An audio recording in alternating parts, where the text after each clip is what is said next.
share with any other wrestling fans that maybe agree or maybe disagree. And you let us know. Till next time, Top Guys out. And once again, this is Heel Harry and Big God Ty. damn it! Why did you have to do more? But I think on that note, we got one more story. Let's make it a good one. Oh, it's a good one, all right. Vince McMahon. So he had this documentary come out. I don't know, it was this week, talking about the 9 lives of Vince McMahon. Through promotion of that, he did, I guess, an interview with Forbes, or Forbes released some more information. Half of it, I don't know really what was in it. Don't really care. It was something about a lawsuit or something. Don't care about all that because I'm not a lawyer. But there was a piece of information in this that could be concerning, depending on what side of the fence you're on. But Vince McMahon said that he is considering coming back. He wants back in as the CEO of WWE. Well, real quick, the allegations, and yeah, we're not going to get too far into it because we're not lawyers. But there's one new allegation from a female. I don't know if it was a masseuse or something of that nature. The second one was the referee that has been saying since '92 that she was raped by McMahon. She's the one that's been the most consistent. So apparently New York has this thing where for like a year or the next year, people with crimes or cases like that outside the statute of limitations, they can bring it to court. And it sounds like that she's gearing up to maybe try to do that. So on top of that, when that comes out, Vince McMahon says he was given bad advice and everything was going to blow over, and he's alluded to maybe stepping back inside WWE. And the funny thing is, what I found out is he's still the owner of everything. So he could. He absolutely could. Yeah, he's still the majority shareholder. Yeah. And as I understand, that means it's not about him needing like to be voted in or anything. He can just say, "I'm back." Right. And they just have to say, "Okay."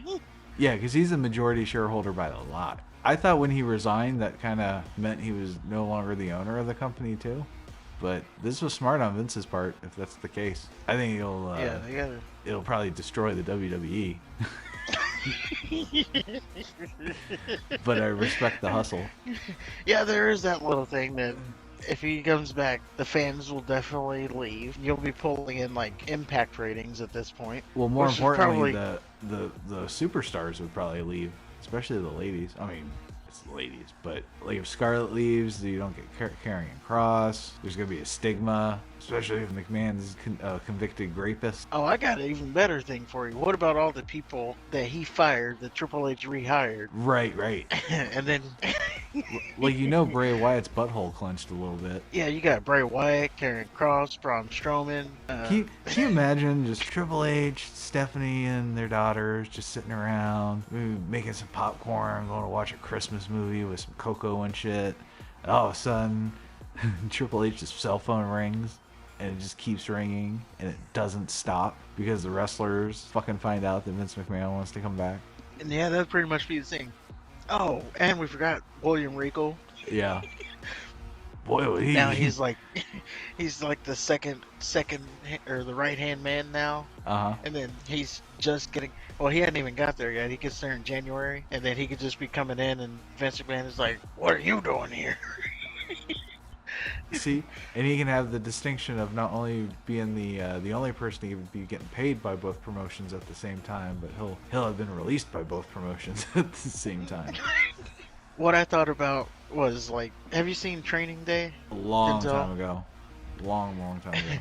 Well, I thought about that scene where he talked about I'm King Kong. The gist of it is, he's in the sea of the people who turned on him. And I saw that being Vince McMahon, him walking into the office. And he's like, okay, all right. Seeing all the rehires that he already fired. He's like, okay, I'm going to fire all you bitches.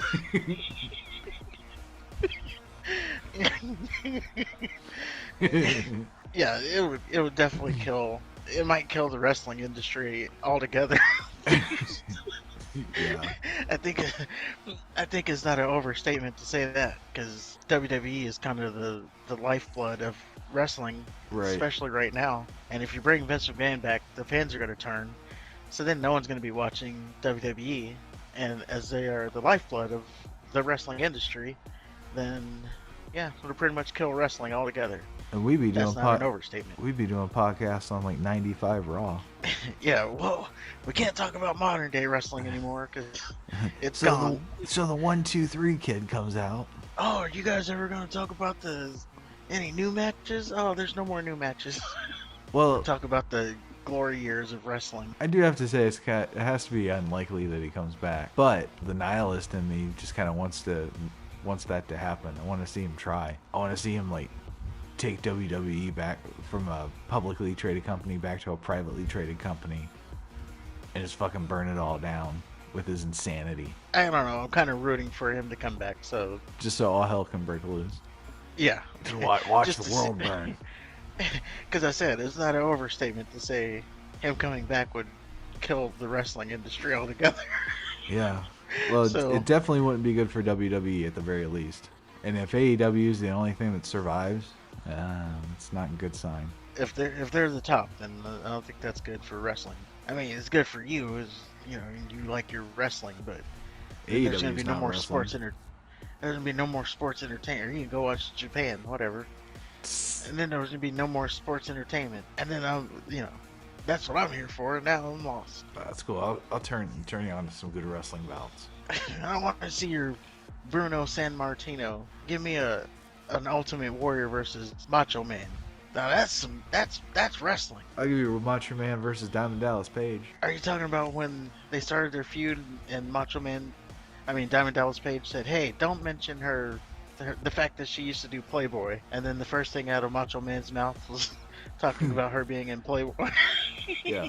I don't know why that. Real quick, I don't know why that feud. I don't remember that feud, but I did.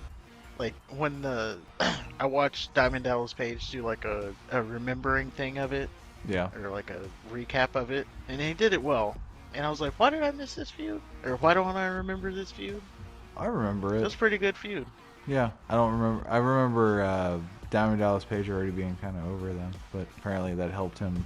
I like Diamond Dallas Page though. I like how he always had the taped ribs. He's always beat up. Boy, did he. Like,